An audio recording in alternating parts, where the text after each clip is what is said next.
জাতীয় নাগরিক পার্টির আহ্বায়ক নাহিদ ইসলামকে আগামীর প্রধানমন্ত্রী বললেন দলটির দক্ষিণাঞ্চলের মুখ্য সংগঠক হাসনাত আব্দুল্লাহ।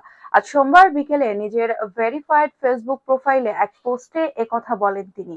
নাহিদ ইসলামের সঙ্গে তোলা একটি ছবি পোস্ট করে হাসনাত আব্দুল্লাহ লেখেন, শুভ জন্মদিন বাংলাদেশের আগামীর প্রধানমন্ত্রী নাহিদ ইসলাম। এদিকে আওয়ামী লীগের বিচার নিবন্ধন বাতিল ও রাজনৈতিক কার্যক্রম নিষিদ্ধের দাবিতে ২ মে ঢাকায় বড় সমাবেশ করার সিদ্ধান্ত নিয়েছে জাতীয় নাগরিক পার্টি এনসিপি।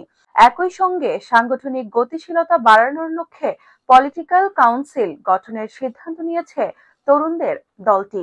গত শনিবার রাজধানীতে এনসিপির অস্থায়ী কার্যালয়ে চতুর্থ সাধারণ সভায় এসব সিদ্ধান্ত হয়। দলের আহ্বায়ক মোহাম্মদ নাহিদ ইসলামের সভাপতিত্বে ও সদস্য সচিব আখতার হোসেনের সঞ্চালনায় সভায় কেন্দ্রীয় নেতারা অংশ নেন।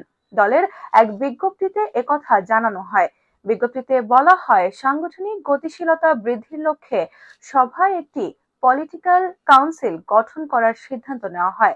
এই কাউন্সিল সংগঠনের সব নীতি নির্ধারণী সিদ্ধান্ত নেবে। পলিটিক্যাল কাউন্সিলের নেওয়ার সিদ্ধান্ত বাস্তবায়নে একটি নির্বাহী কাউন্সিল গঠনের সিদ্ধান্ত নেওয়া হয়েছে। একই সঙ্গে দলের গঠনতন্ত্র প্রণয়নে ৫ বা ততোধিক সদস্যের সমন্বয়ে একটি গঠনতন্ত্র প্রণয়ন টিম গঠনের সিদ্ধান্ত সাধারণ সভায় নেওয়া হয় বলে বিজ্ঞপ্তিতে জানানো হয়। এই টিমকে আগামী ১ সপ্তাহের মধ্যে দলের খসড়া গঠনতন্ত্র প্রণয়নের নির্দেশনা দেওয়া হয়েছে।